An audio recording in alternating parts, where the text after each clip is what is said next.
வணக்கம். Sivan stories narrated by mister Tamilan. Episode 64, 65.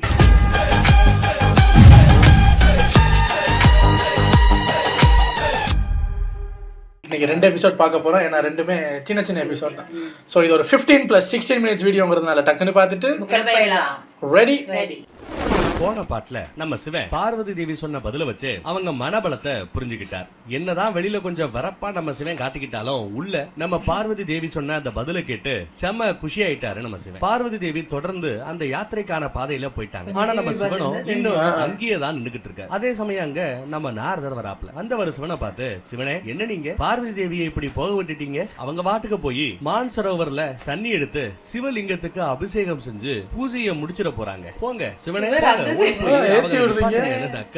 நம்ம சிவனோ, நாரதரே நான் ஒன்னும் பார்வதிய இங்க தடுத்து நிறுத்திட வரல, அவளோட மனோபலத்தை சோதிக்கத்தான் வந்தேன்னு முறைச்சுக்கிட்டே சொல்றாப்ல. நாரதரோ, சரியாண்டவா, இப்ப நீங்க பார்வதி தேவி கிட்ட பேசும்போது உங்களுக்கு உங்களோட போன ஜென்மத்து காதல் மனைவி சதி தேவி கிட்ட பேசுற மாதிரி தோணல? அவங்கள நீங்க எப்படி எல்லாம் காதலிச்சீங்கன்னு உங்களுக்கு ஞாபகம் வரல? சதியை நீங்க பார்வதி கிட்ட உணரலையா அப்படின்னு கேக்குற. பார்த்தா நம்ம நாரதர் சொன்ன மாதிரியே நம்ம சிவன் எல்லாத்தையும் ஃபீல் பண்ணி இருக்கிறார். அதை எல்லாத்தையும் கண்ணை சிமிட்டாம நம்ம சிவன் அப்படியே நினைச்சு பார்க்கும்போது, நாரதர் நீங்க வாயால தான் சொல்ல மாட்டேங்கிறீங்களே தவிர உங்க மனசு சதிதேவி தான் அந்த பார்வதியாவே மறுஜென்மம் எடுத்து உங்களுக்காக வந்திருக்காங்கிறதையும், சிவனான உங்களால பார்வதி தேவியை விட்டு தள்ளி இருக்க முடியாதுங்கிறதையும் உங்க கண்கள் எங்களுக்கு உணர்த்திருச்சு.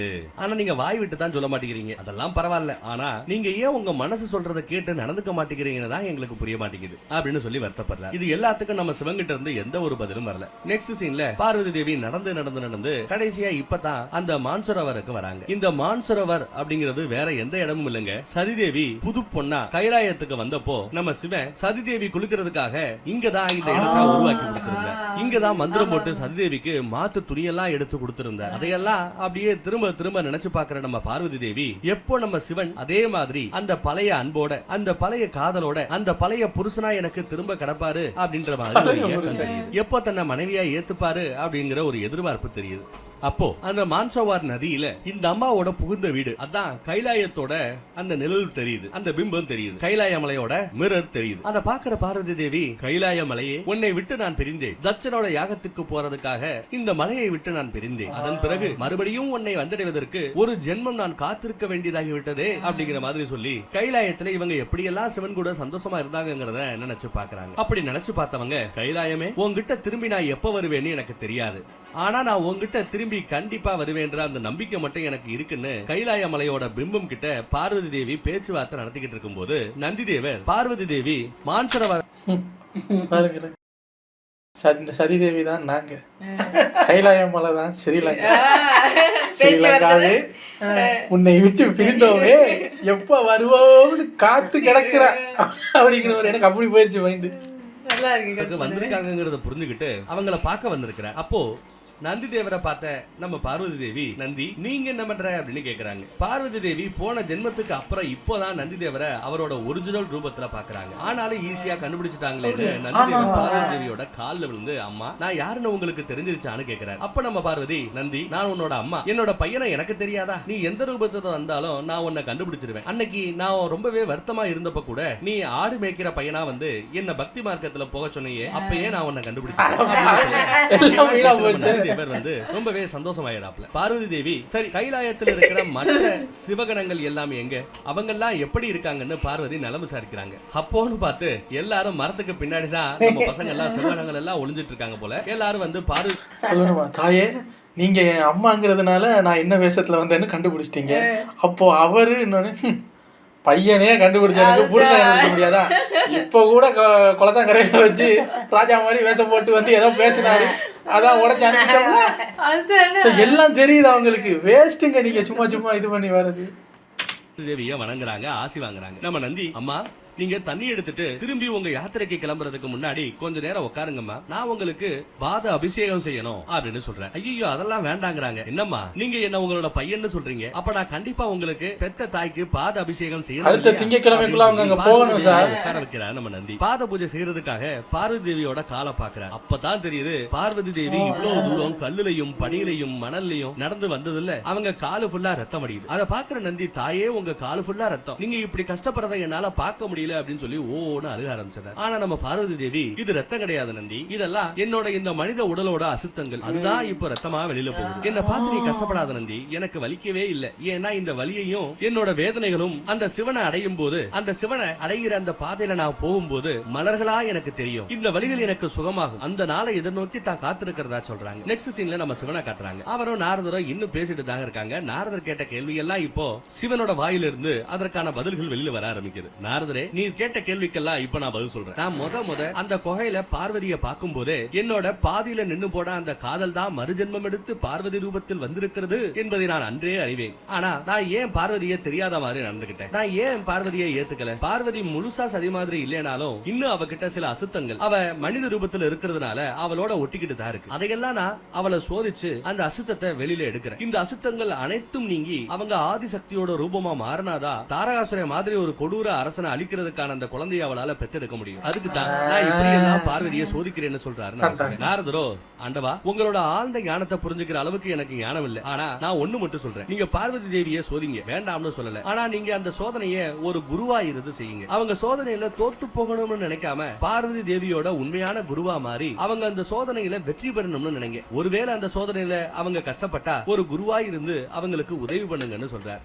சொல்றதெல்லாம் யாரு? இப்போது பார்வதி தேவிய தன்னோட சிஷியா ஏத்துக்கிட்ட பார்வதி தேவிய அந்த அசுத்தங்களிலிருந்து வெளியில கொண்டு வரதுக்காக தற்போதைய குருவா இருக்கிற நம்ம நாரதர் இதெல்லாம் எடுத்து சொல்லிக்கிட்டு இருக்க. அடுத்து மான்சரோவர்ல நம்ம நந்தி பார்வதி தேவிக்கு அந்த ரத்தம் எல்லாத்தையும் தொடச்சு விட்டு பாத பூஜை செய்யற. என்னோட ஆசீர்வாதம் உனக்கு எப்பவும் இருக்குன்னு பார்வதி தேவி வாழ்த்துறாங்க. மத்த சிவகணங்கள் எல்லாம் பார்வதி தேவியை பார்த்து, தேவி, நீங்க இந்த கைலாயத்துல இருந்து போனதுக்கு அப்புறம் கைலாயமே இருண்டு போச்சு. நீங்க இல்லாதது எங்களுக்கு எப்பேற்பட்ட வேதனையை கொடுத்தது தெரியுமா? நீங்க இல்லங்கிறதுனால அந்த சிவனும் கைலாயத்துக்கு இப்ப வரமாட்டேங்கிறார். பேசாம தயவு செஞ்சு இப்பயே நீங்க எங்க கூட கைலாயம் வந்துருங்க அப்படின்னு பார்வதி தேவியை கூப்பிடுறாங்க. நீங்க வந்துட்டா பின்னாடி அந்த சிவனும் வந்துருவாரு அப்படின்னு சொல்றாங்க. ஆனா நம்ம தேவியோ சிவன் கைலாயத்துல இல்லங்கிறத தெரிஞ்சு வருத்தப்பட்டு அப்ப அவரு எங்க தான் தங்குறாரு அப்படின்னு நந்தி கிட்ட விசாரிக்கிறாங்க. அப்ப நந்தி சிவன் பிணங்கள் எரியிற அந்த சுடுகாட்டுல வாழ்றாருன்னு சொல்றாங்க. பார்வதி தேவி, நான் மான்சரோவர்ல இருக்கிற தண்ணீரை எடுத்துக்கொண்டு போய் சிவலிங்கத்துக்கு அபிஷேகம் செஞ்சாதான் விரதம் முடியும். அப்படி இருக்க நான் எப்படி உங்களோட கைலாயத்துக்கு வரது அப்படின்னு கேக்குறாங்க. நம்ம நந்தியோ, அந்த ஆண்டவரே அங்க சமாதியில உட்கார்ந்துகிட்டு இருக்காரு. நீங்க எதுக்கு சிவலிங்கத்தை தேடி கொண்டு போய் அங்க அபிஷேகம் செய்யணும்? நீங்க தண்ணி எடுத்துக்கொண்டு போய் ஸ்ட்ரைட்டா அந்த சிவனுக்கு அபிஷேகம் செய்யலாம். நாங்க அந்த சிவன் இருக்கிற இடத்துக்கு உங்களை கூட்டிட்டு போறோம், நீங்க வாங்க தாயே அப்படின்னு கூப்பிடுறாங்க. ஸ்ட்ரைட்டா சிவனோட கால்லயே நீங்க அபிஷேகம் செஞ்சு விரதத்தை முடிங்க, அதுக்கப்புறம் நாம எல்லாரும் சேர்ந்து கைலாயம் போயிடலாம்னு பிளான் போடுறாங்க. இதை கேட்கிற பார்வதி தேவியும், ஐ சூப்பரான பிளான் மாதிரி இருக்கே, நான் இப்பவே தண்ணி எடுத்துட்டு உங்க கூட வரேன்னு சொல்றாங்க. அவங்களுக்கு என்னன்னா சிவனை கொஞ்சம் ஸ்ட்ரைட்டா பாத்துடலாம், கொஞ்சம் கோவப்படாத சிவனோட சாயலை நம்ம தெரிஞ்சுக்கலாம் அப்படின்னு ஆசை. இவங்க இப்படி சூப்பரா பிளான் போட்டுட்டு இருக்கிறத அந்த பக்கம் நம்ம சிவன் பாத்துக்கிட்டு தானே இருக்காரு. அவர் என்ன பிளான் பண்ணி இத டேக்கா வாங்க போறாருன்னு தெரியல. எங்கடா நம்ம தாரகாசுரனை ரொம்ப நாளா பாக்கலையே அப்படின்னு பார்த்தா அவனோட அருமை பையனான மூத்த பையன் வித்யுன் மாலிக் ரெண்டு பேரும் சேர்ந்து ஹிமாலய ராஜ்யத்தை நாம போய் இப்ப ஆக்கிரமிக்க முடியாது. ஏன்னா குருநாதர் கோச்சுக்கிறாரு. நாமளா ஸ்ட்ரைட்டா போய் போதெடுக்க முடியாது. அதனால நாம என்ன பண்ண போறோம், ஹிமாலய ராஜ்யத்தோட எதிரி நாடான நாகராஜர்கள் இருக்காங்கல்ல, அவங்கள கொஞ்சம் உசுப்பேத்தி விட்டு அவங்களுக்கு வேண்டிய உதவிகளை செஞ்சு அவங்க மூலமா நாம ஹிமாலய ராஜ்யத்தை பிடிச்சிடலாம் அப்படின்னு ஸ்கெட்ச் போடுறாங்க. சோ தாரகாசுரன் நாகராஜாவோட ராஜா கிட்ட, நாகர்களோட ராஜா கிட்ட போய், யோ நாகராஜா, நான் சொல்றத ஒழுங்கா கேட்டுக்க, ஒழுங்கா நீ போய் உன்னோட எதிரி நாடான ஹிமாலயத்துக்கு மேல போர் செய். சேனை பத்தல என்ன சொல்லு, நான் என்னோட சேனைய கூட நாகர்கள் மாதிரியே வேஷம் போட வச்சு உனக்கு போருக்கு உதவி செய்ய அனுப்புறேன், என்ன சொல்ற அப்படின்னு கேட்டா, அதுக்கு நாகராஜா சொல்றாப்ல, என்னங்க இது திடீர்னு போர்னா ஏதாவது ஒரு காரணம் இருக்கணும் இல்லையா அப்படின்னு கேக்குறாரு. காரணம் தானே, நான் சொல்றேன், உன் பையனுக்கு பர்வதராஜனோட பொண்ணான பார்வதிய கல்யாணம் பண்ணி வைன்னு கேளு, ஒத்துக்கிட்டா உன் பையனுக்கு அந்த அம்மாவை கல்யாணம் பண்ணி வை, ஒத்துக்கலைன்னா போர்னு சொல்லு. போற பார்த்து பயந்து பர்வதராஜன் கண்டிப்பா ஒத்துப்பான். அவன் ஒத்துக்கிட்டதுக்கு அப்புறம் அவங்க பொண்ண நீ காத்திருக்காம நாகராசா, அந்த ஆளுக்கு சாகாவரம் இருக்கு, உங்களுக்கு கிடையாது, பாத்துக்குங்க. சிவனோட கழுத்திலே இருக்கிறது, ஈஸியா புடிச்சு உடச்சு விட்டுறாரு. உடனே கூட்டி கொண்டு வந்துரு, ஓ நாட்டுக்கு கூட்டு வந்துரு. இங்க உன் பையன் மாதிரி என் பையன் வித்யுன் மாலிக்க நான் உட்கார வச்சிருப்பேன். உன் பையனை சொல்லி என் பையனுக்கு பார்வதியை கல்யாணம் பண்ணி வைக்கணும். ஆனா இத பத்தி யாருக்கிட்டையும் வெளியில சொன்னீங்கன்னா, இல்ல நான் சொல்றத ஒழுங்கா கேட்கலன்னா நான் உங்க எல்லா நாகர்களையும் அழிச்சிருவேன் அப்படின்னு சொல்லி பயமுறுத்துறாரு. என்னடா அது கூத்தா போச்சு. கடைசியில பார்வதி தேவியை தான் பொண்ணுக்கு கட்டி வச்சு தன்னோட மருமகளாக்கணும்னு சொல்லிட்டு தாரகாசுரன் முடிவு பண்ணிருக்கான். ஐயோ, இது எங்க போய் பொண்ணுக்கு கட்டி வைக்கிறாரா பார்வதி தேவி? ஒரு வழியா அந்த புதுசா இருக்கு கூட கிளம்ப தண்ணி இப்பதான் எடுக்கிறாங்க ஆக்சுவலி. ஆனா பார்த்தா பானை உடனே காலி ஆயிடுது. சரி இன்னொரு டைம் முயற்சி பண்ணலாமேன்னு மறுபடியும் பானையை உள்ள விட்டு தண்ணி மொக்குறாங்க. ஆனா தண்ணி பானைக்குள்ள நிக்க மாட்டேங்குது. பானைக்குள்ள ஒருவேளை ஓட்டை இருக்குமோ அப்படின்னு ஓட்டையை செக் பண்ணி பார்த்தா ஓட்டை இல்ல, உடசல் இல்ல. அப்புறம் எப்பறம் தண்ணி எல்லாம் காணாம போகுதுன்னு பார்வதி தேவி குழம்பிட்டு இருக்காங்க. நமக்கு தெரியும் அந்த சிவன் தான் இந்த சேட்டையை பண்றாப்ல அப்படின்ட்டு. ஆனா அவர் சேட்டையா செய்யல. நம்ம சிவனுக்கு இந்த பக்கத்துல தாகம். அங்க பார்வதி தேவி தண்ணி எடுக்கும் போது இங்க நம்ம சிவன் கையில இந்த தண்ணி வந்து கொட்டுது. பொண்டாட்டி கையால தண்ணி குடிக்கணும்னு ஆசைப்பட்டிருப்பார் போல மனுஷன். இதெல்லாம் பாக்குற நம்ம விஷ்ணுவும் லட்சுமியும் சிவன் என்னதாயா செய்யறாப்ல, ஏன் இப்படி பார்வதி தேவியோட மனபலத்தை உடைக்கிற மாதிரியே காரியம் செஞ்சுக்கிட்டு இருக்காருன்னு யோசிச்சுட்டு இருக்காங்க விஷ்ணு பகவான். ஆனா இதெல்லாம் சிவனோட திருவிளையாடு. இதுல கூத்து என்னன்னா, சிவனும் எங்க விஷயத்துல தலையிடாத அப்படின்னு சொல்லிட்டாரு. அந்த பக்கம் என் தங்கச்சி பார்வதியும் எங்க காதல் விஷயத்துல நீங்க தலையிட வேண்டாம் அப்படின்னு சொல்லிட்டாங்க. ரெண்டு பேரும் என்ன தலையிட வேண்டாம்னு சொன்னதுக்கு அப்புறமும் அவங்க ரெண்டு பேரும் இப்படி சேட்டை செஞ்சுக்கிட்டு இருந்தா எப்படி? இப்ப நான் எதுவும் செய்ய முடியாத மாதிரி நிக்கிறேனே அப்படின்னு சொல்றாரு விஷ்ணு பகவான். இந்த பக்கம் பார்வதி தேவி என்னடா பண்றதுன்னு யோசிச்சுட்டு இருக்காங்க. அப்பதான் அவங்க திடீர்னு ஒரு விஷயத்தை உணர்றாங்க. இப்படி ஒரு தப்பான எண்ணத்தோட குடத்துல நம்ம தண்ணியை ஃபில் பண்ணணும்னு நான் உட்கார்ந்து இருக்க கூடாது. இந்த தப்பான எண்ணெய மனசுல இருக்கிற வரைக்கும் இந்த குடத்துல என்னைக்குமே தண்ணி நிறையவே நிறையாது அப்படின்னு ஏதோ புரியாத மாதிரியே பேசிட்டு ஓம் நமச்சிவாயா அப்படின்னு சொல்லிட்டு தண்ணி எடுக்கிறாங்க. பார்த்தா குடம் நிறைஞ்சிருதுங்க. அதை பார்த்த பார்வதி தேவி சந்தோஷப்படுறாங்க. சிவனங்க என்னடா தண்ணி வருது ஸ்டாப் ஆயிடுச்சே அப்படின்னு காண்டாகிறார். இத பாக்குற நந்தி, மாதா பாத்தீங்களா ஓம் நமச்சிவாயான்னு நீங்க சொன்ன உடனேயே குடம் நிறைஞ்சிருச்சுன்னு சொல்றேன். இல்ல நந்தி அப்படி கிடையாது. நான் என்னோட மனசுல இருந்து ரெண்டு தப்பான விஷயங்களை வெளியில எடுத்தேன். அதனாலதான் இப்ப குடம் நிறைஞ்சிருச்சு. ஒண்ணு, நான் சிவலிங்கத்துக்கு அபிஷேகம் பண்ணாம ஸ்ட்ரைட்டா சிவனுக்கே அபிஷேகம் செய்யலாம்னு நினைச்சேன். ஆனா சிவலிங்கத்துக்கும் சிவனுக்கும் வித்தியாசம் இருக்கு. பக்திக்கு சிவன் சிவலிங்க வடிவில் தான் காட்சி கொடுப்பார். நான் இப்படி ஒரு பக்தையா பக்தி மார்க்கத்துல இருந்து வெளியில வந்து ஒரு பொண்டாட்டியா சிவனுக்கே போய் அபிஷேகம் பண்ணலாம்னு நினைச்சது தப்பு. அதை நான் இப்ப வெளியில எடுத்தேன். ரெண்டாவது, சிவன் கிட்ட பர்மிஷன் கேட்காமலேயே கைலாயத்துக்கு போகலாம்னு நாம எல்லாரும் முடிவு பண்ணிட்டோம். அது கண்டிப்பா சிவனுக்கு நிச்சயமா பிடிக்காது. அதுவும் நான் உங்க கூட சேர்ந்து கைலாயத்துக்கு வந்தா நிச்சயம் அவர் கோவப்படுவார். அதனால சிவன் தானாவே வந்து என்ன கைலாயத்துக்கு கூட்டிட்டு போற வரைக்கும் நான் வெயிட் பண்ணி தான் ஆகணும். இந்த ரெண்டு தப்பான எண்ணங்களையும் தியாகம் பண்ணதுக்கு அப்புறம் தான் இந்த குடம் நிறைஞ்சது அப்படின்னு சொல்றாங்க. ஆஹா பாயிண்ட பிடிச்சிட்டாயா நம்ம ஆளுங்கிற மாதிரி சிவன் இதெல்லாம் பாத்துக்கிட்டு இருக்க. சரி நான் யாத்திரையை கண்டினியூ பண்றேன். நான் சிவனுக்கு சைட்டா அபிஷேகம் பண்ணாம சிவலிங்கத்துக்கே போய் அபிஷேகம் செஞ்சு பூஜையை முடிக்கிறேன்னு சொல்லிட்டு பார்வதி தேவி கிளம்புறாங்க. சிவன் தான் இந்த மாதிரி யோசனை எல்லாம் பார்வதி தேவிக்கு தராருன்னு நம்ம நந்தி புரிஞ்சுக்கிறார். மேபி இருக்கலாம், வெளியில பிடிக்காத மாதிரியும் உள்ள பிடிச்ச மாதிரி கூட நம்ம சிவன் நடந்துகிட்டு இருக்கலாம், யாருக்கு தெரியும். இன்னைக்கு நான் என்னோட சிவன் கிட்ட ஏன் இப்படி பண்றீங்கன்னு கேட்கத்தான் போறேன். நான் தாயி கஷ்டப்படுதே அப்படின்னு சொல்லி ஈஸியா ஒரு கட்டுப்படுத்தலாம் நினைச்சா அவரு இல்ல நீ சிவலிங்கத்துக்கு தான் அபிஷேகம் பண்ணணும்னு சொல்லிட்டு மறுபடியும் நடக்க வைக்கிறாரு. நான் ஏன்னு கேட்க போறேன், என் தாயை ஏன் கஷ்டப்படுத்துறீங்கன்னு கேட்க போறேன்னு சொல்லிட்டு கிளம்புறேன். எப்பயாவது பதில் கேட்டா சொல்லாம கொள்ளாம பதில் சொல்லாம அப்படியே கண்ண மூடி தியானத்துக்கு போறேன். ஆனா இந்த தடவை என்ன நடந்தாலும் நான் விட மாட்டேன்னு சொல்றாரு நந்தி. அந்த பக்கம் பர்வதராஜன் கிட்ட நம்ம நாரதர் இல்ல நம்ம நாகராஜர் போய் பழைய பகையெல்லாம் மறந்துட்டு நீங்க உங்க பொண்ணை என்னோட பையனுக்கு கல்யாணம் பண்ணி வைங்கன்னு கேக்குறாரு. அப்போ பர்வதராஜன் இல்லங்க என்ன மன்னிச்சிடுங்க, என்னோட பொண்ணுக்கு நாங்க வேற மாப்பிள்ள ஆல்ரெடி பாத்துட்டோம்னு சொல்றாங்க. என்ன அந்த விந்தியாச்சல ராஜகுமாரர் அவர்கிட்ட தானே நீங்க சத்தியம் பண்ணி கொடுத்தீங்க, அதை பத்தி எல்லாம் நீங்க கவலைப்படாதீங்க, இனிமே அவங்க உங்களுக்கு தொல்லை கொடுக்காதபடி நான் செய்யறேன் அப்படிங்கிறாரு இவர். அதுக்கு நம்ம பர்வதராஜன் இல்லங்க என் பொண்ணு அந்த சிவனையே அவளோட வருங்கால கணவனா நினைச்சு தினம் தினம் வாழ்ந்துகிட்டு இருக்கா. அந்த சிவனை தான் அவ கல்யாணம் பண்ணிக்க போறா. அந்த சிவன் தான் என்னோட வீட்டு மருமகனா வரப்போறார் அப்படின்னு சொல்ல அதை கேட்கிற நாகராஜர் பயங்கரமா சிரிக்கிறாப்ல. சிரிச்சு விட்டு பொய் சொன்னாலும் பொருத்தமா சொல்ல வேண்டாமா, வேற காரணமே கிடைக்கலையா உங்களுக்கு, எனக்கு பொண்ணு கொடுக்க விருப்பம் இல்லையா ஓப்பனா சொல்லுங்க, அதை விட்டு சிவனை நான் போய் மருமகனாக்க போறேன்னு பேசுறதெல்லாம் கொஞ்சம் ரொம்ப டூ மச் அப்படிங்கிறாரு. நீங்க பழைய விரோதத்தை நினைச்சிட்டு தான் இப்படி பேசுறீங்க. அப்போ நானும் உங்களை அந்த பழைய விரோதி மாதிரியே பாக்குறேன். உங்க மேல போர் எடுத்துருவேன். ஒருவேளை நீங்க போர் வேணாம்னு நினைச்சீங்கன்னா ஒண்ணு என் பையனுக்கு உங்க பொண்ணை கொடுத்து கல்யாணம் பண்ணி வைங்க, இல்லனா அந்த சிவன் தான் உங்க மாப்பிள்ளைன்னு ப்ரூவ் பண்ணுங்க, நான் ஒதுங்கிக்கிறேன். ரெண்டு நடக்கல கண்டிப்பா போர் நிச்சயமா வரும் அப்படிங்கிற மாதிரி பேசுறாரு. அந்த பக்கம் நம்ம நந்தி சொன்ன மாதிரியே சிவங்கிட்ட போய் நீங்க தானே அது பார்வதி தேவியோட அந்த குடத்துல தண்ணியை நிறைய விடாம செஞ்சது, ஏன் இப்படி பார்வதி தேவியை சோதிக்கிறீங்கன்னு கேக்குறாரு. அடங்கொன்னியா இவனுக்கு எப்படா மேட்டர் தெரிஞ்சுச்சுங்கிற மாதிரி சிவன் முழிக்கிறாரு. ஏன் இப்படி சோதிக்கிறீங்க எங்க அம்மாவை, எனக்கு அதுக்கான பதில் கிடைச்சே ஆகணும்னு சொல்றேன். நம்ம சிவன் சும்மா சாமர்த்தியமா சமயம் பதில் சொல்லும், டைம் வரும்போது தானா தெரியுங்கிற மாதிரி சொல்றாப்ல. இப்படி அவங்க பேசிக்கிட்டு இருக்கும்போது நம்ம நாரதர் அங்க வராரு. வந்தவரு சிவனே நானும் உங்ககிட்ட இப்படி தான் கேட்டேன், நீங்க எனக்கு ஏதோ சொல்லி ஏதோ புரிய வச்சீங்க, எனக்கு புரிய வச்ச மாதிரி நந்திக்கும் புரிய வச்சிருங்க, அப்போ அவனுக்கு இருக்கிற அந்த குழப்பமெல்லாம் தீந்துரும் அப்படின்னு சொல்றேன். அந்த பக்கம் பார்வதி தேவி ஒரு வழியா அந்த யாத்திரையை முடிச்சிடறாங்க. மான்சரோவர நீரை குடத்துல எடுத்துக்கிட்டு வந்துட்டாங்க. இன்னும் ஒரு 4 அடிதாங்க சிவலிங்கத்துக்கு கிட்ட போயிடுவாங்க. அப்போ திடீர்னு யாரோ இருமுறை சத்தம் கேக்குது. யாரா அது அப்படின்னு நம்ம பார்வதி தேவி திரும்பி பாக்குறாங்க. பார்த்தா ஒரு பையன் உடம்பு சரியில்லாம என் தொண்டையெல்லாம் வறண்டு போச்சு, எனக்கு தண்ணி வேணும்னு கேட்டுக்கிட்டு இருக்கேன். அந்த பையனோட அப்பா பார்வதி தேவி கிட்ட ஓடி வந்து தேவி என்னோட பையனுக்கு உடம்பு சரியில்லை, உங்ககிட்ட தண்ணி இருக்கு, கொஞ்சம் தண்ணி கொடுங்க அப்படின்னு கேக்குறாரு. அதுக்கு நம்ம பார்வதி தேவி, கரெக்டாங்க நீங்க சொல்றது, ஆனா நான் இந்த தண்ணியை சிவலிங்கத்துக்கு அபிஷேகம் செய்யறதுக்காக மான்சரோவர்ல இருந்து எடுத்துட்டு வந்திருக்கேன்னு சொல்றாங்க. அதுக்கு அந்த பையனோட அப்பா, மான்சரோவர் நீரா? தாயே, நீங்க ஒரு பெரிய சாதனை செஞ்சிருக்கீங்க. ஆனா இப்ப என்னோட பையன் உடம்பு சரியில்லாம இருக்கான், அவனுக்கு தாகம் வேற எடுக்குது. இந்த புனிதமான நீரை கொடுத்தீங்கன்னா என்னோட பையன் முழுசா குணமடைஞ்சிருவான்னு கேக்குறாரு. இவங்களுக்கு ஒரு தயக்கம், என்ன பண்ணணும் தெரியாம முழிக்கிறாங்க. ஒரு கால் இதுவும் நம்ம சிவனோட சோதனையா இருக்கலாமோ? பார்வதி தேவி ஒருவேளை அந்த பையனுக்கு தண்ணியை கொடுத்துட்டாங்கன்னா சிவலிங்கத்துக்கு அவங்களால அபிஷேகம் செய்ய முடியாது. மறுபடியும் முதல்ல இருந்து அவ்வளவு தூரம் போய் கஷ்டப்பட்டு தண்ணி எடுத்துட்டு வந்து மறுபடியும் அதுக்குள்ள மறுபடியும் ஏதாவது தடங்களை கொடுத்தாலும் கொடுப்பார். அதே சமயம் இது நம்ம பார்வதி தேவிக்கு அந்த சிவன் வைக்கிற சோதனையாவும் இருக்கலாம். தவிச்ச வாய்க்கு தண்ணி குடிக்கலன்னா மிகப்பெரிய பாவம். என்ன செய்ய போறாங்க நம்ம பார்வதி தேவி? பொறுத்திருந்து பார்ப்போம். நெக்ஸ்ட் எபிசோட்ல பாப்போம். என்னடா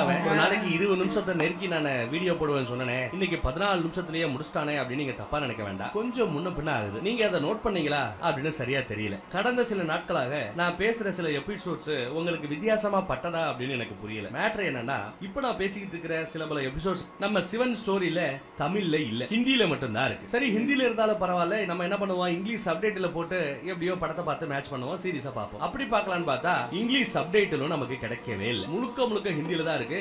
நமக்கு ஹிந்தி தெரியுமா? ஹிந்தி தெரியாது போடான்ட்டோம். ஹிந்தி தெரிய மாட்டேங்குது. என்னடா பண்றது? கிட்டத்தட்ட 40 எபிசோடு ஹிந்தியில இருக்கிற எபிசோட தமிழ்ல எடுத்தவங்க ஸ்கிப் பண்ணிட்டாங்க. அப்படியே கட் பண்ணி பார்வதி தேவிய சிவனுக்கு பக்கத்துல திடீர்னு உட்கார வச்சிட்டாங்க. அந்த மாதிரி நான் செஞ்சா நீங்க என்ன திட்டுவீங்களா இல்லையா? என்னடா 40 எபிசோடு கதையை முடிஞ்சிட்டு திடீர்னு பார்வதி பெரிய ஆளாயிட்டா, சிவன் பக்கத்துல உட்காந்துட்டா அப்படின்னு ஒரு வரையில நான் கதையை முடிச்சா நீங்க கோவப்படுவீங்களா இல்லையா? அதனால கஷ்டப்பட்டு ஹிந்தியும் தெரிஞ்ச தமிழும் தெரிஞ்ச ஒரு பொண்ணை பிடிச்சு ஒரு வழியா அவங்க ஹெல்ப் பண்ணாங்க. சம்பவம் ஏன் ஹிந்தி தெரிஞ்ச பையனை பிடிச்சா ஆகாதா?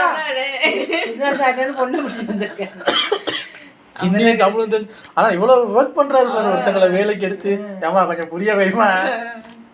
மேனேஜ் பண்ணி இந்த 40 எபிசோடையும் நான் சமாளிச்சு உங்களுக்கு ஒரு கதையா கொடுத்துக்கிட்டு இருக்கேன். இந்த ஹிந்தி பஞ்சாயத்து முடிகிற வரைக்கும் அவங்க எவ்வளவு எபிசோட டிரான்ஸ்லேட் பண்ணி எனக்கு ஹெல்ப் பண்றாங்களோ அது வரைக்கும் தான் என்னால ஸ்டோரியை நரேட் பண்ண முடியும். ஹிந்தியில நானும் பாக்குறேன், ஏன்னா அந்த ஃபீலிங்கையும் நம்ம சேர்த்து வெளியில கொண்டு வரணும் இல்லையா? மொட்டையா ஸ்கிரிப்ட மட்டும் படிச்சா வேலைக்காகாது. சோ ஹிந்திலையும் புரியுதோ இல்லையோ நடக்கிற விசுவல்ஸ் எல்லாம் பாக்குறேன், அறகுறையா புரிஞ்சுக்க முயற்சி பண்றேன். ஹிந்தி என்ன பண்ணாலும் நம்ம தலையில ஏற மாட்டேங்குது. சோ அதனாலதான் இந்த முன்ன பின்ன டைம் டிலேயும் முன்ன பின்ன நம்ம வீடியோவோட லென்த்தும் இருக்கு. இன்னும் கொஞ்சம் தான். அதுக்கப்புறம் மறுபடியும் தமிழ்ல நம்ம பிடிக்க ஆரம்பிச்சோம்னா வருடம் வந்துடலாம். கிட்டத்தட்ட ஒரு 700-800 எபிசோடு ஹிந்தியில இருக்குங்க. தமிழ்ல பார்த்தா ஒரு 400 எபிசோடு தான் இருக்கு. 600 எபிசோட தமிழ்ல நம்ம பசங்க ஸ்கிப் பண்ணி விட்டாங்க. ஆனா நாம அப்படி விட முடியாது. அந்த இடத்துல எல்லாம் இந்த மாதிரி ஹிந்தி தெரிஞ்சவங்களோட உதவி நமக்கு தேவை. அவங்க உதவியோட கண்டிப்பா எந்த எபிசோடையும் ஸ்கிப் பண்ணாம கடைசி வரை இந்த சிவ பயணத்தை முடிக்க முயற்சி பண்ணுகிறேன் உங்க ஆசீர்வாதத்தோட. தேங்க்யூ. சிவபெருமான், தமிழ் கடவுள் முருகன், இவங்களை பத்தி எல்லாம் தெரிஞ்சுக்கிறதுக்கே ஹிந்தி தெரியணும். என்ன கொடுமை சரவணன். சரவணா விடுவனா பார்த்துருவோம்ல.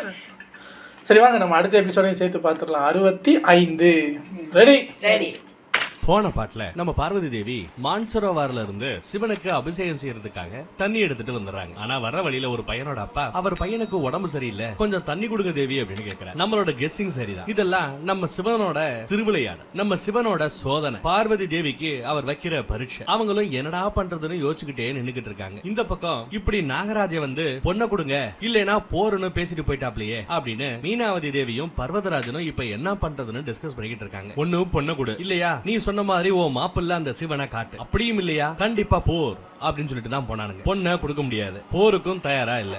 அப்ப சிவனை மாப்பிள்ளையா கொண்டு வந்து காட்டணும். எப்படி கூட்டு வந்து காட்டுறது? அவர் எப்படி வருவார் அப்படின்னு யோசிக்கிறாங்க. பர்வதராஜன் கேட்டா நானும் அதைத்தான் யோசிச்சுட்டு இருக்கேன் தேவி. ஆனா நம்ம பொண்ணு சொல்றதை வச்சு பார்த்தா சிவன் அந்த சோமவார விரதம் முடிஞ்சாச்சுன்னா கண்டிப்பா வருவார். அதுக்கு இந்த அம்மா உங்க பொண்ணுதான் சிவா சிவான்னு தெரியுறா, எனக்கு என்னமோ அந்த மனுஷன் வர மாதிரி தோணல, அதனால சிவனை பத்தி பேசுறத விடுங்க. இப்ப வேற வழி இல்ல. ஒண்ணு நம்ம பொண்ண அந்த நாகராஜாவோட பையனுக்கு கல்யாணம் பண்ணி கொடுக்கணும், இல்லைன்னா நம்ம சாம்ராஜ்யம் அழியறத நம்ம கண்ணு முன்னாடியே பார்க்க அப்படின்னு வருத்தப்படுறாங்க. ஆனா பர்வதராஜனும் இல்ல, என்னோட பொண்ணை நான் அந்த சிவனுக்கு தான் கல்யாணம் பண்ணி கொடுப்பேன், என்ன ஆனாலும் சரி, அதுல மட்டும் மாற்றமே கிடையாது அப்படின்றாரு. இந்த பக்கம் பொண்ணை காட்டுறாங்க. அவங்க இப்ப என்ன பண்றதுன்னு தெரியாம யோசிச்சுக்கிட்டு இருக்காங்க. அதை பாக்குற அந்த பையனோட அப்பா, தேவி எங்களுக்கு தண்ணி கொடுக்க மாட்டீங்களா? சரி விடுங்க பா தம்பி, நாம போகலாம்னு சொல்லிட்டு அவர் பையனை அங்க இருந்து கூட்டிட்டு போக பாக்குறாரு. அப்பன்னு நம்ம சிவனோட டார்லிங் பார்வதி தேவி இருங்கன்னு சொல்றாங்க. நான் அந்த சிவனுக்கு செய்யற பூஜையை விட உங்க பையனோட உயிர் தான் முக்கியம். நான் சிவனுக்காக இன்னொரு டைம் கூட அதே மான்சரோவர் நதிக்கு போய் தண்ணி எடுத்துட்டு வந்துருவேன்னு சொல்லிட்டு அந்த பையனுக்கு குடிக்க தண்ணீர் தண்ணீர் கொடுக்கறாங்க. தண்ணியை குடிச்சுட்டு அந்த பையன், அம்மா என்னோட தாகமோ தீந்துடுச்சு, ஆனா பாருங்க நான் எவ்வளவு தண்ணி குடிச்சாலும் உங்க குடத்துல இருக்கிற அந்த தண்ணி மட்டும் காலியே ஆகல அப்படின்னு ஆச்சரியப்பட்டு சொல்றேன். உங்களோட பக்தியால தான் தண்ணி ஒரு சொட்டு கூட குறையலன்னு சொல்றேன். அந்த பையனோட அப்பாவோ, தேவி உங்களுக்கு கோடான கோடி நன்றிகள். உங்க சிவனோட பூஜையை விட என் பையனோட உயிரை நீங்க பெருசா நினைச்சிருக்கீங்க. உங்களை பார்த்தா உங்க பிறப்பே இந்த உலகத்தோட நன்மைக்காகத்தான் அப்படிங்கிற மாதிரி தோணுது. நீங்க செய்யணும்னு நினைக்கிற எல்லா காரியமும் வெற்றி அடையணும்னு அவரே வாழ்த்துறாரு. இதெல்லாம் பார்த்து நம்ம பார்வதி தேவிக்கு ஆஹா அப்படிங்கிற மாதிரி ஒரு சந்தோஷம். தண்ணி குறையிலேங்கிறது அவங்களுக்கு இன்னும் ரொம்ப சந்தோஷம். சிவன் சிலைக்கு அபிஷேகம் செய்யறதுக்காக கிளம்பிடுறாங்க. இது நம்ம சிவன் வச்ச பரிச்சை இல்லையா? சோ அந்த அப்பாவும் பையனும் வேற யாரும் இல்ல, சாட்சா நம்ம நாரதரும். நம்ம பர்வதராஜன் விஷ்ணு பகவான் கிட்ட பேச்சுவார்த்தை நடத்திக்கிட்டு இருக்காரு. ஆண்டவா, சிவனையும் பார்வதியும் ஒண்ணு சேர்க்க பார்வதிக்கு நீதான் உறுதுணையா இருக்கணும்னு நீங்க எனக்கு அன்னைக்கு கட்டளை இட்டீங்க. இப்ப எனக்கு ஒரு மிகப்பெரிய கஷ்டம் வந்திருக்கு. நீங்க தான் எனக்கு உதவி பண்ணி உங்க கட்டளைய நான் நிறைவேற்ற நீங்க சித்தமா இருக்கணும், உதவி செய்யணும் அப்படின்னு கேக்குறாரு. இப்படி இவரு விஷ்ணு பகவான் கூட பேச்சுவார்த்தை நடத்திக்கிட்டு இருக்கும் போதே வெளியே போரோட சத்தம் பயங்கரமா கேட்க ஆரம்பிச்சிருது. அதை கேட்டு மீனாவதி தேவி ஓடி வராங்க. என்னடா நடக்குதுன்னு வெளியில பார்த்தா அங்க ஒரு பெரிய படையே நின்னுகிட்டு இருக்கு. இவ்வளவு நேரம் அவங்க கேட்டது போரோட சத்தம் அல்ல, வந்த எதிரிகளோட சேனையோட சத்தம். அது அவங்க நடந்து வந்த அவங்களோட கரதோச ஒளியது. அசுர சேனையும் நாகர்கள் வடிவத்துல அங்க படையில கலந்திருக்காங்க. திடீர்னு சேனை வந்ததுனால போர் முக்கியம் சொல்லிட்டு நம்ம பர்வதராஜா வந்துடுறாரு. ராஜகுரு மத்தவங்க எல்லாம் போருக்கு தயாராகிறாங்க. இங்க வெளியில நிக்கிற இந்த பிரம்மாண்டமான அந்த படையோட ஆக்கிரமிப்புனால, அணிவகுப்புனால ஒரு நிலநடுக்கமே ஏற்படுது. ஆனா இது எதுவுமே தெரியாத நம்ம பார்வதி தேவியோ சிவன் சிலையை நோக்கி நடந்துகிட்டு இருக்காங்க. ஒரிஜினல் ரூபத்துக்கு மாறின நம்ம நந்தி சிவன் கிட்ட போய், பாத்தீங்களா என்னோட தாய பாத்தீங்களா, இந்த சோதனையிலையும் அவங்க ஜெயிச்சிட்டாங்க, இன்னும் ஏதாவது சோதனைகளை வைக்க போறீங்களா அப்படின்னு வேற கேக்குறாங்க. தம்பி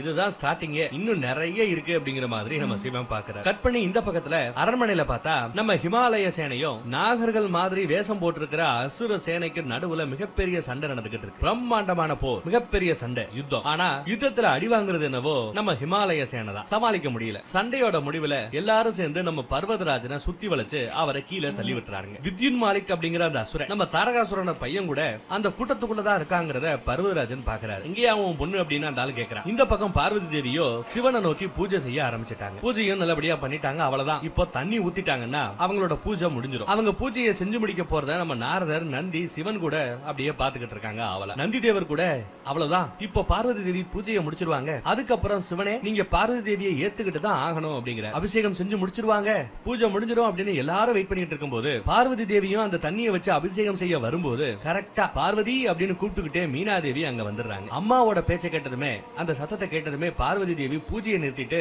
என்னம்மா என்னாச்சுமா அப்படின்னு ஓடி வர அந்த அம்மாவை பார்த்துட்டு பதறிட்டு கேக்குறாங்க. நாகராஜர்கள் நம் நாட்டு மேல போதெடுத்து வந்து இப்போ உங்க அப்பாவை கைதியா பிடிச்சிட்டாங்க, நீ உடனே அந்த நாகராஜரோட பையனை கல்யாணம் பண்ணாதான் உங்க அப்பாவை விடுதலை செய்வாங்களா அப்படின்னு பயந்துகிட்டே சொல்றாங்க. இதெல்லாம் கேட்டும் நம்ம பார்வதி தேவி, அம்மா சிவன் இருக்கிறாருமா, நீங்க பயப்படாதீங்க, சிவன் இருக்கும்போது எந்த தப்பு நடக்காதுன்னு சொல்றாங்க. ஆனா அம்மாவோ அந்த சிவனாலதான் இத்தனையும் நடந்திருக்கு, அந்த ஆளை பார்த்ததுல இருந்து நமக்கு நடக்கிறது எல்லாமே வெறும் கெட்ட விஷயங்களா நடக்குது அப்படிங்கிற மாதிரி டென்ஷன்ல சொல்றாங்க. இல்லம்மா, சிவனை பார்த்ததுக்கு அப்புறம் தான் நாம பக்தி மயத்தை நோக்கி போய்கிட்டு இருக்கோம். ஒரு கால் நீ சொல்ற மாதிரி ஏதாவது தப்பு நடந்தா கூட அவர் நிச்சயமா நம்மள காப்பாத்துவார், கைவிட மாட்டார் அப்படின்னு சிவன் சிலையை கையில் எடுத்துட்டு கிளம்புறாங்க. இப்படி பார்வதி தேவி அவங்க மேல வச்சிருக்கிற அந்த நம்பிக்கையை விட நம்ம மேல நம்பிக்கை ஓவரா வச்சிருக்காளே அப்படிங்கறத நம்ம சிவனும் புரிஞ்சுக்கிறார். நந்தி தேவரோ, என்ன நடந்திருந்தாலும் நீங்க அந்த பூஜையை முடிச்சிட்டுல போயிருக்கணும், உங்க சோதனையில நீங்க இப்படி தோத்துட்டீங்களே தேவி அப்படிங்கிற மாதிரி அழுகிறார். நந்தி பேசிக்கிட்டு இருக்கும் போதே வழக்கம் போல நம்ம சிவன் புகையை போட்டு அங்க இருந்து காணாம இங்க நடக்கிற அந்த விஷயங்கள் எல்லாம் பார்த்து வருத்தப்படுறாங்க. இந்த அம்மா வேற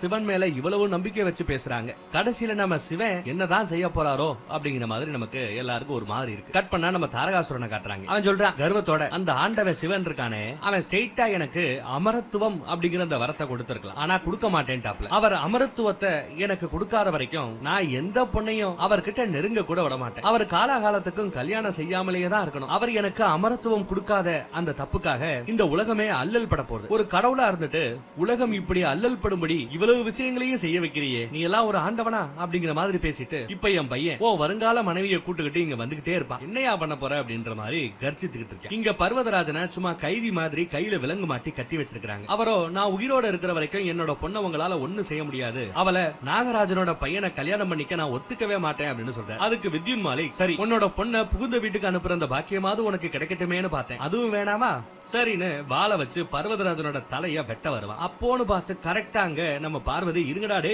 அப்படின்னு அங்க வந்துடுறாங்க. பொண்ணை பார்த்த அப்பா இங்க இருக்குமா வந்த அப்படிங்கிற மாதிரி பாக்குறாரு. அம்மா கூட அங்கதான் இருக்காங்க. பார்வதி இப்போ அந்த வித்யுத் மாளிகை கிட்ட போறத பார்த்து அங்க போகாதமா நில்லுமா அப்படின்னு சொல்றாங்க. ஆனா பொண்ணும் என் கையில சிவலிங்கம் இருக்குமா, அந்த சிவனே என் கூட இருக்கிற, நான் யார பார்த்தும் பயப்பட வேண்டிய அவசியம் இல்லைன்னு சொல்றாங்க. பார்வதி இப்படி தான் மேல ஒரு கண்மூடித்தனமான நம்பிக்கை வச்சிருக்கிறத அந்த சிவனும் ஞான திருஷ்டியில பாத்துக்கிட்டு தான் இருக்க. இங்க நம்ம பார்வதி தேவியோ கையில சிவன் சிலையோட அவங்க அப்பாவை கைது பண்ணி வச்சிருக்கிற அந்த வித்யுத் மாளிகை கிட்ட அம்மா மீனா தேவி கூட தடுக்க வேண்டாம் வேண்டாம்னு சொல்லியும் கூட கேட்காம போறாங்க. சிவன் சிலையையும் நம்ம ஆதிசக்தியான பார்வதியை பார்த்ததுக்கு அப்புறம் தான் நாகராஜருக்கு புத்தி வருது. என்ன மாதிரி நாகர்களை காப்பாத்துற அந்த சிவனுக்கு எதிராவா நான் இந்த காரியம் செஞ்சுட்டேன், இத பாவம்னு அவர் உணர்றார். ஏன்னா அவரோட குலதெய்வம் நாகர்களோட குலதெய்வம் சிவன். சிவனைத்தான் கடவுளா ஆண்டாண்டு காலமா கும்பிட்டு இருக்காங்க. சோ சிவனையும் ஆதிசக்தியும் உணர்ந்தவர் தான் பண்ண தப்ப நினைச்சு வருத்தப்படுறார். இருந்தாலும் அசுரர்களை எதிர்த்து அவரால் என்ன செய்ய முடியும்? தன் நாட்டு மக்களை காப்பாத்துறதுக்காக அவர் அடிவிழுந்து போறார். அப்பாவோ தயவு செய்து இங்க இருந்து போமா, நான் பாத்துக்கிறேமா அப்படிங்கிறார். ஆனா பொண்ணு இல்லப்பா, உங்களை இந்த கஷ்டத்தை விட்டு நான் எங்கேயும் போக மாட்டேன், நான் உங்களை நிச்சயமா அதுல இருந்து காப்பாத்துவேன்னு சொல்றாங்க. அந்த வித்யுன் மாளிகை பார்த்து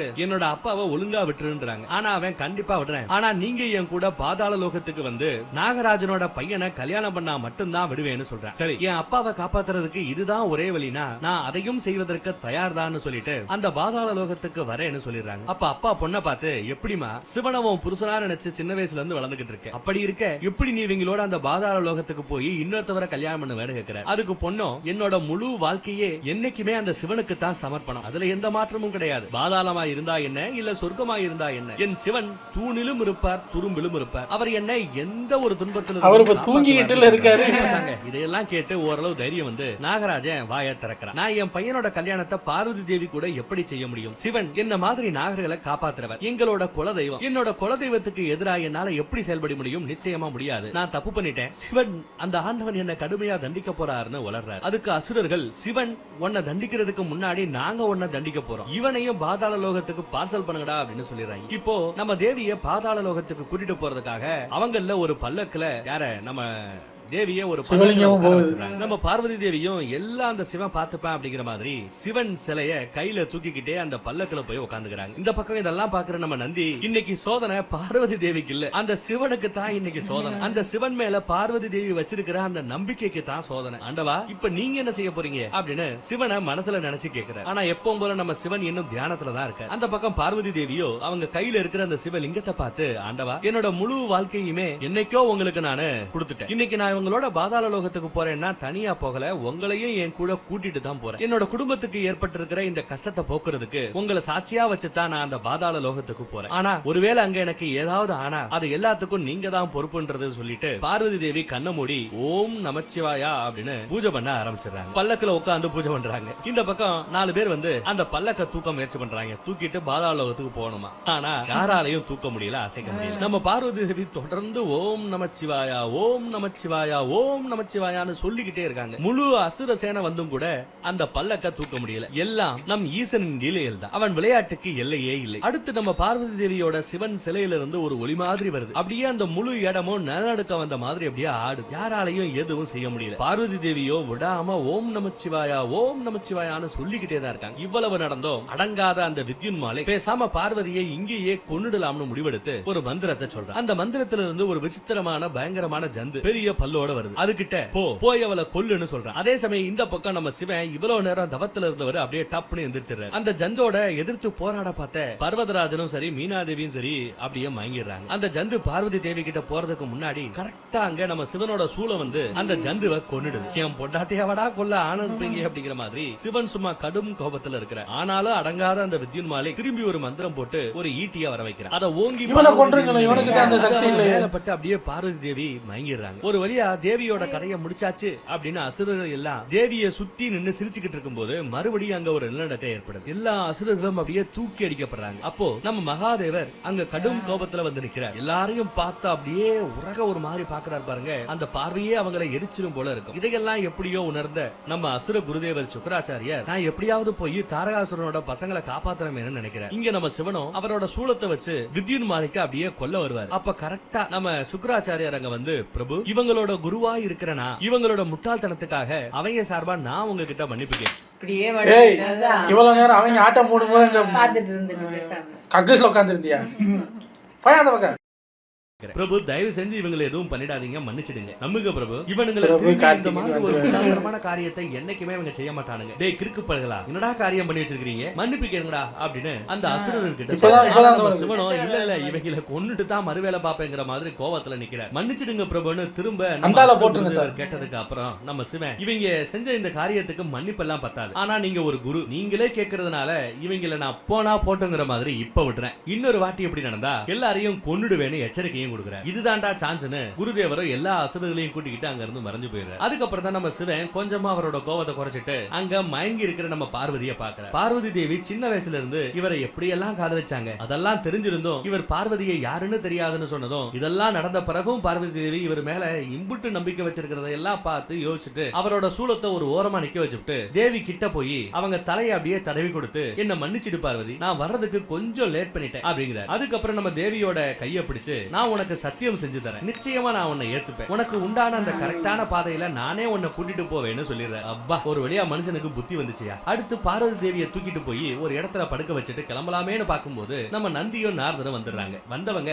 இப்போ நீங்க சொன்னதை கேட்டு நாங்க எல்லாரும் ரொம்பவே சந்தோஷப்பட்டோம், எங்க சந்தோஷத்துக்கு எல்லையே இல்ல, சோ நாங்க எல்லாருமே நீங்க கண்டிப்பா பார்வதி தேவியை கல்யாணம் பண்ணிப்பீங்க அப்படிங்கிற அந்த முடிவுக்கு வந்துடலாமா அப்படின்னு கேக்குறாங்க. அதுக்கு நம்ம சிவன், நானும் அந்த நாளுக்காக தான் காத்துக்கிட்டு இருக்கேன், ஆனா அந்த நாள் வரை இன்னும் நிறைய நாட்கள் இருக்கு, நான் இப்போதைக்கு பார்வதியோட குரு, அவளோட சுய ஆதி சக்தி ரூபத்தை உணர வைக்கிறதுக்கு தான் நான் இப்ப போராடிக்கிட்டு இருக்கேன், அதுதான் என்னோட வேலை. இனிமே பார்வதி தேவி அவங்களோட அந்த உண்மையான ரூபத்தை உணர்வதற்கான அந்த கடைசி கஷ்டமான பாதையில போக வேண்டி இருக்கும். சோ அவ கூட இருந்து அவளை கரெக்டா யாரும் கைடு பண்ணலனா தப்பான வழியில போறதுக்கு நிறையவே சான்ஸ் இருக்கு. அதனாலதான் ஒரு குருவா நான் பார்வதியை வழி நடத்துவேன், ஆனா நான் சொன்னது எதுவுமே பார்வதிக்கு தெரியக்கூடாது, எதையும் நீங்க அவகிட்ட சொல்லக்கூடாது அப்படின்ற மாதிரியும் பசங்க கிட்ட உத்தரவு போட்டுறாரு. பிரபு, அப்ப நீங்க பார்வதி தேவியை பார்த்தும் அவங்க கிட்ட பேசாமலேயே போக போறீங்களா அப்படின்னு கேக்குறாரு. சிவனோ, ஏன் நீ அப்படி யோசிக்கிற, நான் எப்பவுமே பார்வதி கூட தானே இருக்கேன், இனிமே ஒரு குருவா நான் அவளை பார்த்து பேசிக்கிறேன்னு சொல்லிட்டு இவனுங்களை விட்டா பேசிக்கிட்டே இருப்பாங்கன்னு நினைச்சிட்டு நம்ம சிவ புகைய போட்டு கிளம்பிடுறாரு. அவரு அவரோட 4 பசங்களையும் சும்மா செமையா அடிக்கிறாரு. டேய், நீங்க அந்த பொம்பளைய உயிரோட விட்டுட்டு வரல, என்னோட மரணத்துக்கு பிள்ளையார் சொல்லி போட்டு வந்திருக்கீங்கடா, நீ போக வேண்டியதானே. நம்ம அசுர குருதேவர், நீ செய்யற தப்புக்கு ஓ பசங்க என்னடா செய்வாங்க, நான் சொன்ன வழியை கேட்காம என்கிட்ட பர்மிஷன் கூட வாங்காம நீ செய்யற எந்த ஒரு காரியமையும் தோல்வியில தான் போய் முடியும், எந்த ஒரு காரியமோ தோல்வியில தான் போய் முடியும்னு சொல்றாரு. அப்ப தாரகாசுரன், ஒருவேளை நீங்க சரியா தான் சொல்றீங்க குருதேவா, உங்க பேச்சையோ உங்க பர்மிஷனையோ கேட்காதனாலதான் எப்பவுமே தோல்வி ஏற்படுது போல, இனிமே நான் உங்ககிட்ட கேட்காம எதுவுமே செய்ய மாட்டேன்னு சொல்லிவிட்டு, குருதேவரே இப்போ உங்களோட பர்மிஷன் கொடுத்தீங்கன்னா தேவர்களை எதிர்த்து போர் புரியும் போது விருத்தாசுரங்கிற அந்த அரக்கனை நான் துணைக்கு கூப்பிட்டுக்கலாமா அப்படின்னு கேட்கிறார். குருதேவரோ, விருத்தாசுரனை கூப்பிடுறதுனால அசுரர்களுக்கு நன்மை இருக்கும்னா நான் ஏன் வேணாம்னு சொல்ல போறேன், கூப்பிட்டு கூட அப்படின்னு சொல்லிடுறேன். கட் பண்ணா பார்வதி தேவி, என்னது சிவனே இங்க நேர்ல வந்தாரா அப்படின்னு நாரதர் கிட்ட கேக்குறாங்க. நாரதர், ஆமா தேவி, அவரோட ஆதிசக்தி கஷ்டத்துல இருக்கும்போது ஆதிசக்தியை காப்பாற்ற வேண்டியது சிவனோட தர்மம் இல்லையா, அதனால வந்துட்டாருன்னு சொல்றாரு. தேவி, நீங்க மயக்கம் அடைஞ்சதுமே அசுரர்கள் உங்களை சுத்தி நின்னுட்டானுங்க, அப்பதான் அந்த ஆண்டவன் அந்த சிவன் வந்தார், வந்து அவர் என்னைய காப்பாத்தினாருன்னு தெரியுமா அப்படிங்கறதெல்லாம் எப்படா அந்த பொண்ணு எழுந்து எந்திரிச்ச உடனே இங்க பாரு தேவி அவர் வந்தாரு உன்னை காப்பாத்தினார், அப்பயும் புகைய போட்டு போறதுக்கு என்ன சொன்னாரு, சொல்லிடாதீங்கடா மங்குடி பசங்களா.